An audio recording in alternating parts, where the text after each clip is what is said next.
In our previous video, we talked about the mystery of marriage, and we also posited that we'll be able to understand marriage in line with God. In other words, we cannot fully understand marriage outside God. For us to be able to grasp what marriage is all about, we must go back to who instituted it and why he instituted it. And I will posited last time that the whole essence of marriage is also centered around love. Also, for spouses to be able to take care of themselves. That is, for the good of the spouses, for procreation, and as well as the raising up of the education of the offspring.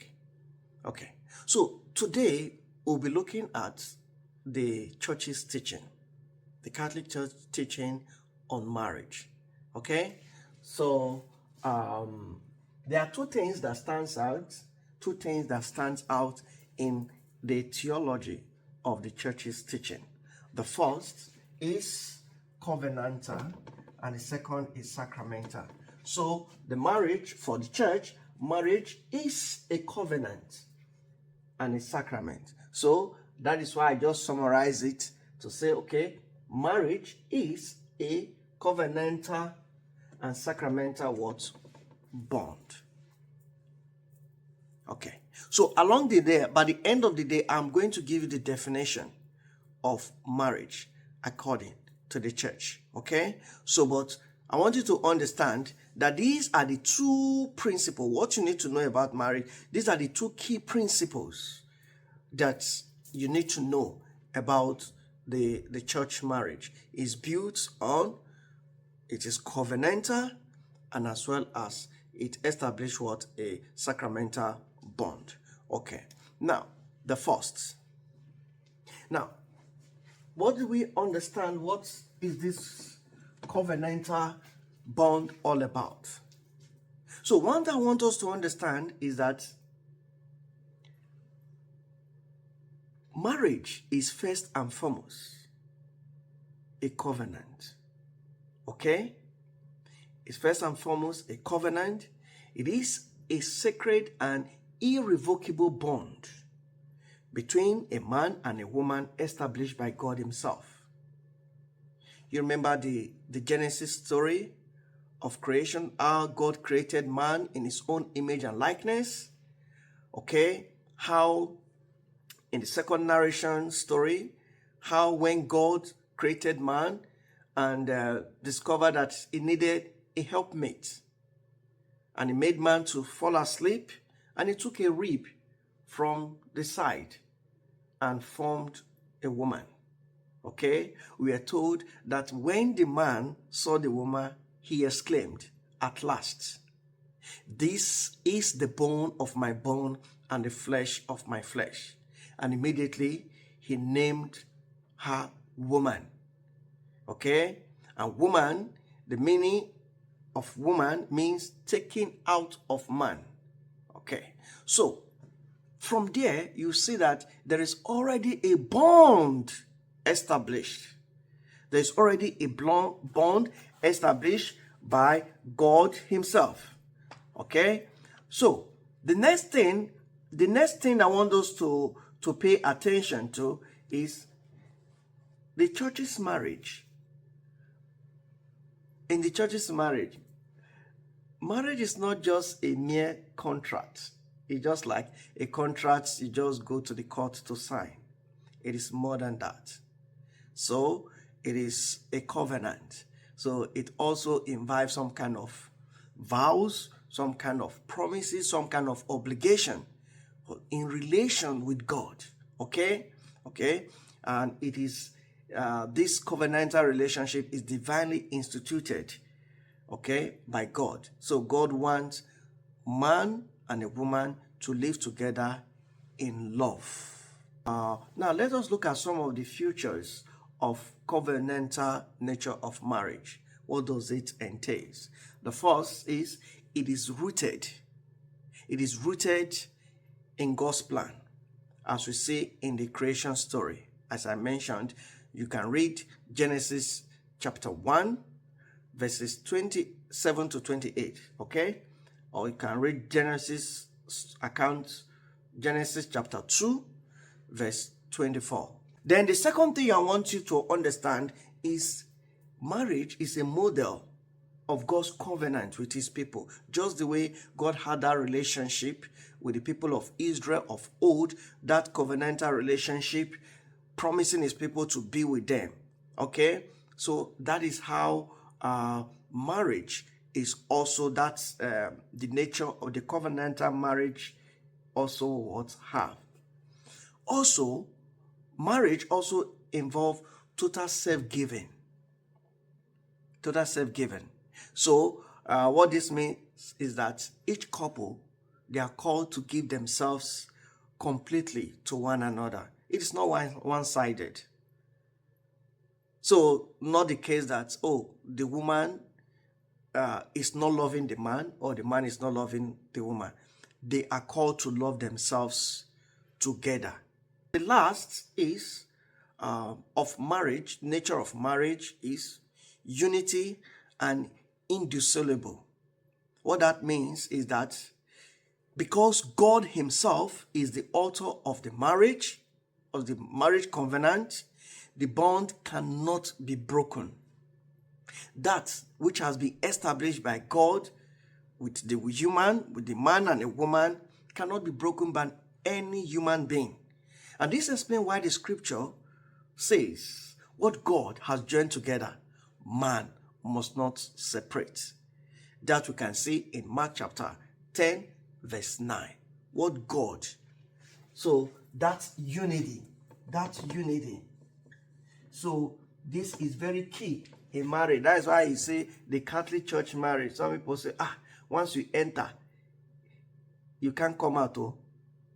So coming out in the sense that once the marriage is validly done, validly celebrated, everything followed, everything is valid, and it has been consummated. So there is nothing you can, the church does not believe in divorce. Say, I'm tired of this woman, I want to go and marry another woman, I want to divorce her. I'm tired of this man, my husband is, no, I want to go, no. Okay? Because of this unity and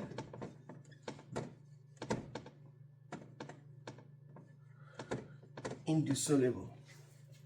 Okay? So because of this unity and indissoluble, so marriage cannot be broken. Cannot.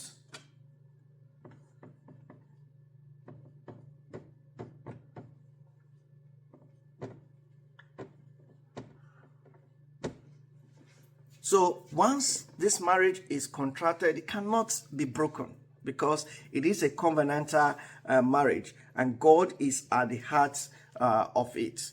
So it is good we understand it in the context.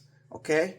So now let us listen to what the Catechism of the Catholic Church teaches in CCC 16. This is the number. You can go and read it. 1601. Okay? 1601. I'm going to read what it says. It said, matrimonial covenant by which a man and a woman establish between themselves a partnership of a whole life is ordered towards the good of the spouses and the procreation and education of offspring. I think I mentioned that at the beginning of the video. Okay, so take note. So then we are still going to talk about the good, the ends of marriage. So these are the three ends of marriage. The three ends of marriage. The three ends of marriage. The three ends of marriage. One, the good of the spouses.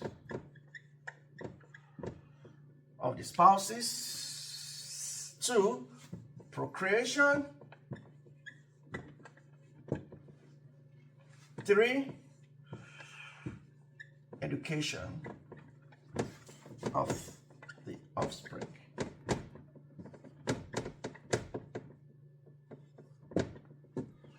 Okay, so that is the 3 ends of marriage. So what this means is that couples are to seek the good of one another. Help yourself to grow. So don't be selfish. Seek the good of your partner.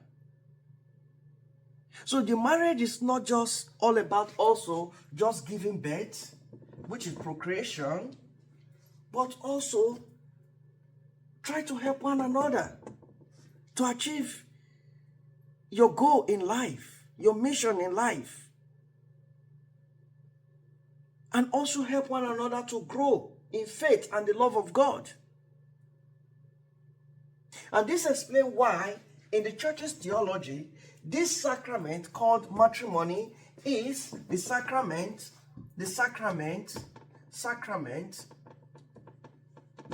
of service, of communion or service.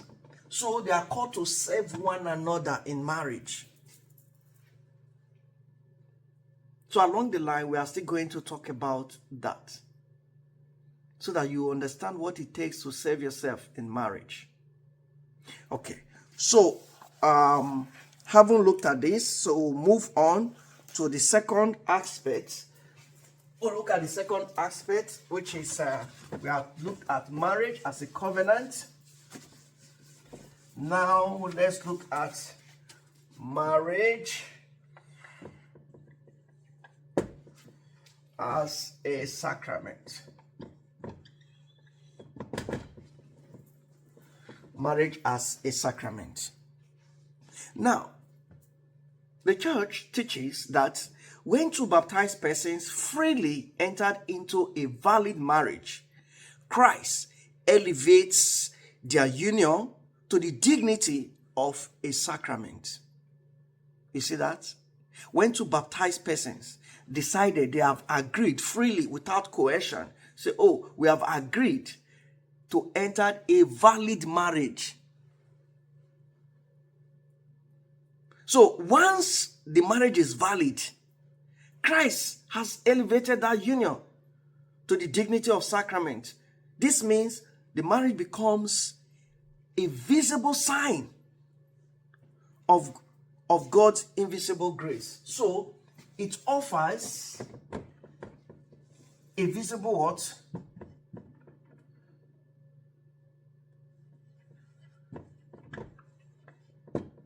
Though what you are seeing a visible sign, but it comes with what?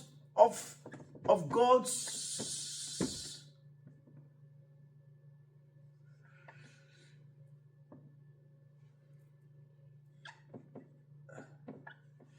invisible grace. So this explains why, even from the definition of sacrament, sacrament is an outward sign of inward grace ordained by Jesus Christ, by whose grace is given to our soul. So those who are baptized, the baptized couples, when they come to the church to sacramentize their marriage, so they also receive a grace, a special grace to live the life. The grace is not something you can see. But the act of marriage is a visible sign, something that everybody sees, that they have come together to the church to be wedded. But that marriage, that union that takes place, that brings them together to live as one, comes with an invisible grace.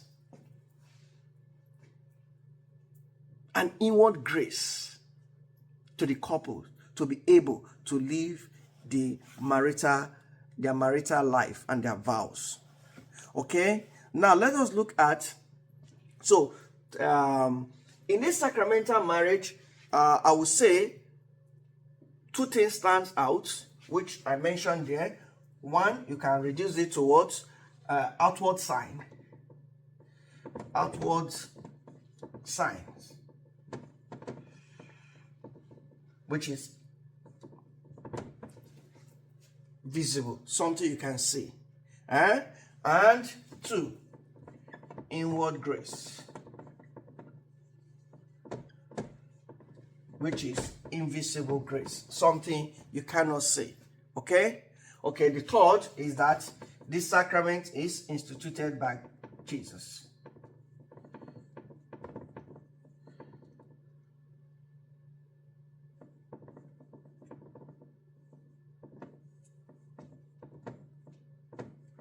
Okay?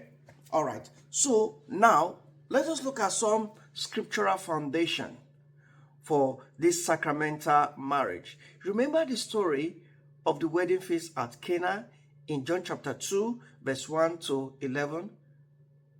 When the couple invited Jesus, Jesus brought blessing and joy to their marriage, to their home. You see that? Jesus brought joy, brought happiness, even when their wine ran out. Jesus performed his first miracle because he was invited. So, that is it. And also, if we look at Ephesians chapter 5, verses 25 to 32, you see, Jesus also likened marriage that exists between a man and a woman with that of the relationship that happened between Jesus and the church. You see that? You see that linkage? You see that linkage? So when we talk about the marriage of the church, so it's still linked to God. Yeah. So you see Jesus, St. Paul speaking to the people of Ephesus, telling them that just as they should treat one another, especially couples, treat one another well, just the way Christ, the head, treats his body, the church, well. And I think this passage of St. Paul, a lot of people have used it wrongly. A lot of people have used it erroneously. A lot of people have used it to cause a lot of harm in the married life. In my next video, I will highlight that. So you see how people are leading a lot of souls astray. Marriages are being broken because every day people tend to quote this passage, especially the last verse of Ephesians chapter 5, verse 33, that talked about husband, love your wife, and wife, respect your husband. And these have given a lot of people to start interpreting this passage as they like. Some have posited that what St. Paul and what God is saying is that women don't have the capacity of loving. What do you think? See me in the next video.